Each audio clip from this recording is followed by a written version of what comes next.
Nous allons maintenant faire ensemble un type d'exercice où on nous demande de calculer des probabilités en nous appuyant sur un tableau à double entrée. Et donc, de quoi s'agit-il dans cet exercice? On nous donne un tableau à double entrée que voici, où on a la répartition des effectifs d'une entreprise selon deux critères, le type de contrat de travail et le sexe, femme-homme. Et donc, on répartit les effectifs selon le sexe et le type de contrat de travail. Ça, c'est une première question, et on nous demande de remplir les données manquantes de ce tableau, ce que nous allons faire. Une deuxième question, on choisit une personne au hasard dans l'effectif de cette entreprise. Ici, il y a 1000 personnes qui sont dans cette entreprise. Elles sont soit en CDI, soit en CDD, soit intérimaires. Donc, on choisit une personne parmi ces 1000 personnes. On la choisit au hasard. On appelle A, B, C les événements suivants. Grand A, c'est l'événement, la personne choisie est une femme. Grand B, c'est l'événement, la personne choisie est intérimaire. Grand C, c'est l'événement, la personne choisie est en CDI. Et on nous demande de calculer P de A, P de B, P de A inter B et P de A bar inter C. Nous allons tout de suite répondre à la première question, qui est donc de renseigner les valeurs manquantes de ce tableau. Comment cela fonctionne? Ici, par exemple, sur la ligne CDI, ici on a total, donc on a 300 personnes en tout qui sont en CDI dans cette entreprise. Sur ces 300 personnes, 200 personnes sont des femmes. Donc, ici, on peut renseigner la valeur 100 qui est égale à 300 moins 200. Regardons cette colonne. Il y a 1000 personnes en tout. 300 sont en CDI, 300 sont intérimaires. Il reste donc 400, c'est-à-dire 1000 moins 300, 400, qui sont donc en CDD. Et ainsi de suite, de proche en proche, on va remplir les cases du tableau. Ici, en CDD, on a 400 personnes en tout, 250 sont des hommes, 150, 400 moins 250 sont des femmes. Sur la colonne 1, on a 500 femmes, 200 en CDI, 150 en CDD, 200 plus 150, ça fait 350, donc 150 sont intérimaires. Et là, dans les intérimaires, on a 300 intérimaires en tout, 150 sont des femmes, 150 sont des hommes. Et maintenant, on va vérifier que ça colle bien, c'est-à-dire qu'en faisant 100 plus 250, 350 plus 150, on obtient 500. C'est le total des hommes qui travaillent dans cette entreprise. Et 500 plus 500, on obtient bien 1000, donc la balance est carrée. Donc on a renseigné l'ensemble des données de ce tableau. Nous allons maintenant répondre à la deuxième question, c'est-à-dire calculer les probabilités des différents événements que l'on nous demande de calculer. Une première question, on choisit donc une personne au hasard parmi les 1000 personnes qui travaillent dans cette entreprise. Quel est l'univers de cette expérience aléatoire? Donc on va dire l'univers oméga de cette expérience aléatoire, quel est-il?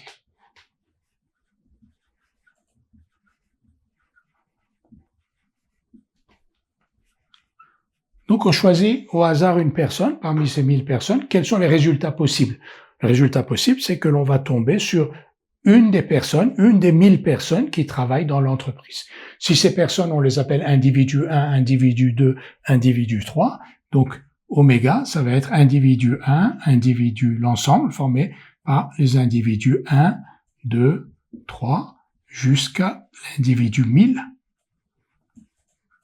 Donc l'univers de cette expérience est composé des 1000 personnes qui travaillent dans l'entreprise et l'effectif de oméga est égal à 1000. Et il y a 1000 issues. Quand on choisit une personne parmi ces 1000, il y a 1000 résultats possibles puisque l'on peut tomber sur n'importe laquelle de ces personnes. Donc oméga égale I1, I2, I3, I1000. Si on appelle I1 le salarié numéro 1, alors on peut l'appeler numéro 1 pour une raison quelconque, on les numérote, et donc il y a 1000 salariés, I1, I2, I3, I1000, et oméga, c'est donc l'ensemble constitué par ces salariés. Est-ce qu'on est en situation d'équiprobabilité? La réponse est oui, puisque l'on choisit une personne au hasard parmi ces 1000 personnes. Donc, on est en situation d'équiprobabilité.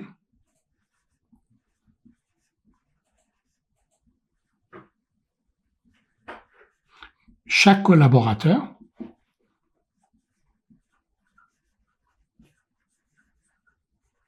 a la même probabilité d'être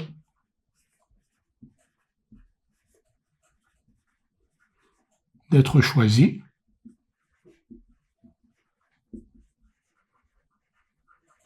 Donc chaque collaborateur a la même probabilité d'être choisi qui est 1 millième. Parce que comme vous avez une probabilité 1 à distribuer sur 1000 issues, chaque issue a une probabilité égale à 1 millième. La probabilité pour que l'on choisisse le salarié I3, ou le collaborateur I3, est égale à 1 millième. Donc une fois ce préalable étant établi, donc l'univers de l'expérience c'est donc 1000 issues, est constitué de 1000 issues, et on est en situation d'équiprobabilité, on peut facilement calculer les différentes probabilités qui nous sont demandées. Nous allons maintenant calculer les probabilités qui nous sont demandées. L'univers de cette expérience aléatoire, on a vu, on l'a écrit sous la forme I1, I2, I1000, c'est-à-dire que quand on choisit une personne parmi ces 1000 personnes, on peut tomber sur n'importe laquelle de ces personnes qui constituent l'effectif de l'entreprise. D'abord, l'événement A. L'événement A, la personne est une femme. Un événement, c'est un ensemble d'issues. Combien d'issues il y a-t-il dans l'événement la personne est une femme? Combien de femmes y a-t-il dans cette entreprise? 500 sur les 1000. Donc 500 parmi ces 1000 issues correspondent à l'événement A, réalise l'événement A. Donc le nombre d'issues de A est égal à 500, c'est ce 500 qui est là. Et P de A, comme on le sait, comme on est en situation d'équiprobabilité, c'est le nombre d'issues de A sur le nombre total d'issues, 500 sur 1000, c'est-à-dire 0,5. Ce que l'on savait intuitivement, en fait là on est en train de formaliser quelque chose que l'on sait intuitivement, s'il y a 500 femmes parmi les 1000 salariés ou l'effectif de 1000, si on choisit une personne au hasard parmi ces 1000, il y a une chance sur 2 pour qu'elle soit une femme, c'est ce résultat que l'on obtient ici. La probabilité de l'événement B, c'est le même principe. Donc qu'est-ce que c'est que l'événement B? L'événement B, c'est la personne choisie est intérimaire. Parmi ces 1000 personnes qui constituent l'univers de cette expérience aléatoire, combien sont-elles intérimaires? On le lit directement sur le tableau, 300 sont des intermédiaires. Donc, l'événement B est constitué de 300 issues parmi ces 1000. Le nombre d'issues de B, c'est 300, c'est-à-dire le nombre d'intérimaires. P de B, c'est le nombre d'issues de B sur le nombre total d'issues parce qu'on est en situation d'équiprobabilité. Donc 300 sur 1000, 0,3, ce que l'on voit bien intuitivement, si sur les 1000 personnes, 300 sont des intérimaires, la probabilité, quand on tire une personne au hasard pour que cette personne soit intérimaire, 300 sur 1000, c'est-à-dire 0,3.